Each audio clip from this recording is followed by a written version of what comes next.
Hey y'all, welcome to my channel, or welcome back if you're new. Thanks for taking a minute to stop by, y'all. I'm gonna hop right into this video. There is so much going on, y'all. So much going on. I feel like I'm on the verge of tears, y'all. So I'm gonna try to hold that in and get myself together in a little bit. There's a lot going on and it's very, very overwhelming. So we are just going to hop into what's going on tomorrow. If you don't know, because this is not being talked about enough, y'all. I do think a few people are becoming aware of it. Not a few people, but more people are becoming aware about it now that it's like the day we're less than 24 hours out of this happening. What I'm talking about is the ports essentially being shut down. The workers are going on strike at midnight tonight. So effective tomorrow, October the 1st, there will not be cargo moving. And that impact that it's going to have is going to be insane. The impacts are going to be felt, I think, for months to come, just because if they stop working for a day, there's significant delays. And the more days that they're on strike, the worse that everything is going to get. From canned goods to electronics, car parts, you name it, it's going to be like very hard to get. We'll say that not only are we having that, we have the hurricane. It just came through multiple states and wiped a lot of places out. There are people that are not able to get in touch with loved ones still. The death toll keeps on rising, and it probably will continue to rise. There are levels of water, there are water levels that are so high still in North Carolina that they can't get to homes and businesses and things like that. One news report that I was watching today did say that the area that the guy was standing in actually yesterday was high and they couldn't get to it, but the water had receded. But other places, it just hasn't happened. I don't know where where this government, where this president is right now. I don't think he has said anything. If he has, I just have missed it. I don't know. Not that I was really expecting, I guess, anything at this point to hear too much. But it's very infuriating. And I think we've seen this happen time and time again, where natural disasters happen and like nobody's around. Like it's like counties and towns and local officials are left to kind of figure it out themselves, no matter where they are. And there's been lots of pledges from different companies. Like I know here in North Carolina, the Hurricanes, which is a hockey team, has pledged all their proceeds from a game. It's going to go straight to like hurricane relief efforts and things of that nature. But there is a huge demand for just everyday essential items: baby food, wipes, diapers, canned goods, dog food, cat food, you name it. There's a need, female hygiene stuff. So, and I'm going to be very blunt and very nice about this, but I want to get my point across, if I can get my words out. Please do not come on my channel saying, oh, these people should have left. They had time to prepare. They were told to leave. Y'all, even if you feel that way, this is not the time and the place. I don't know if your parents ever told you this is not the time and the place, but this is not the time and the place to say, oh, they should have left, they should have got out, they were warned. Because let me be very honest and very stern when I say this. Places that have been impacted were not expecting this. Some people were also told to shelter in place, told to stay off the roads because the traveling conditions would be bad, and that first responders were already over capacity and that they didn't need to be further stretched than they were being. You have to realize that this is also something that no one's ever seen. North Carolina has really been getting it over like the last few weeks. I don't know if anybody is aware of that.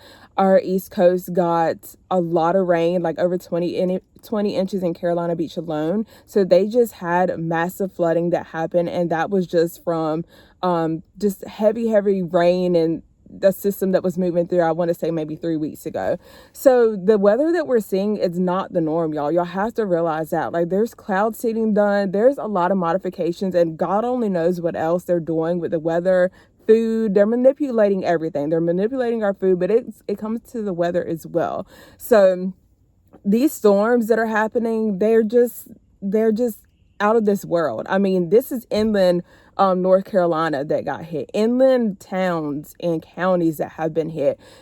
typically, I can say, I'm only speaking for North Carolina, we're used to the coast being hit, and you can feel impacts inland, but most of the time the coast gets hit. But the way that this thing traveled, and like I said, the torrential downpour and just the flooding that has happened, dams are breaking, and I don't know if they're still breaking, but I mean, this is not the norm. So for people to say, oh, they should have prepared, they should have lit. And another thing, where are people going to leave? Not everybody can just up and leave. Like, there are financial issues for people. Some people don't have modes of transportation. Some people have to rely on public transportation. Everybody doesn't have a vehicle, y'all. Like, y'all gotta stop with that. And sometimes, like I said, things are just worse than anticipated. Even when it comes to preparing, like a lot of you, I feel comfortable saying that I know there were some people that prepared their homes, have like, canned goods, extra toiletries, paper towels, generators and things like that. But sometimes that just doesn't work in a situation where they have flooding. All of that has been washed away. So that's something else to think about. So I think the biggest thing is just coming together. Us as Americans have to come together. If you're able to help, great. If not, it's okay. It's understandable. But don't make somebody feel bad for the choices and the decisions that they made when it came to the storm. Because like I said, none of us saw it. And like I said, many people were told to shelter in place. We're now going to move along to what's going on in Georgia and Conyers. There's a big mosquito. See, this is like this modified mosquito, y'all. This thing is massive. Like, look at that. Does that look like a regular size mosquito? Absolutely not. So I'm going to try not to get bit by him and continue to talk to you guys.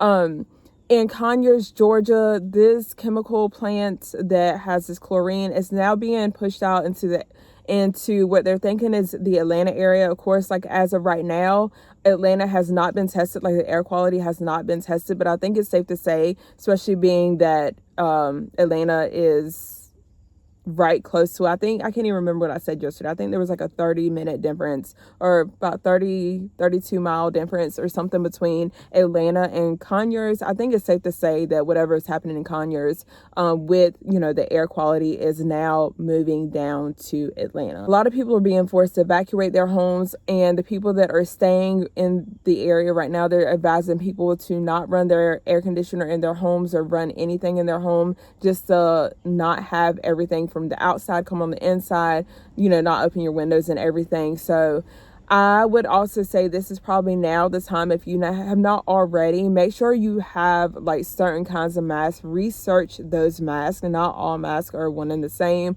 when it comes to things like this, like the chemical, the chemical, y'all, I'm drawing a blank. This kind of smoke and dust and everything that's going to be in the air. So make sure you're having the proper mask for that. Also, make sure that you have duct tape. This is a good time to make sure you have duct tape, some kind of heavy duty tape. That way, in case you need to tape off your windows, you can, just to make sure you have a seal, because you may have some air that comes in, or even in your doors. If you have gaps between your doors, then that could be a potential issue for letting all of this in. Now moving along to the port strikes, I'm going to try not to keep you guys entirely too long. Make sure, like I said, I just want to reiterate, make sure you have everything that you need. Please don't go out and run out and clear the store shelves. I feel like panic buying is going to start like really, really soon. Especially when you start seeing other things on other platforms. And while it's good to spread the word, I feel like now is crunch time and it's really late. But between Hurricane Helene and the port strikes going on, this is going to be a very, very tough time for a lot of people. Just all across, because like I said, these ports are going to have a huge impact. From what I know about the ports, they seem to run up and down the East Coast. So the Atlantic Ocean. I think there are a couple in Texas, and there's one, maybe it was at Louisiana, possibly, I don't know.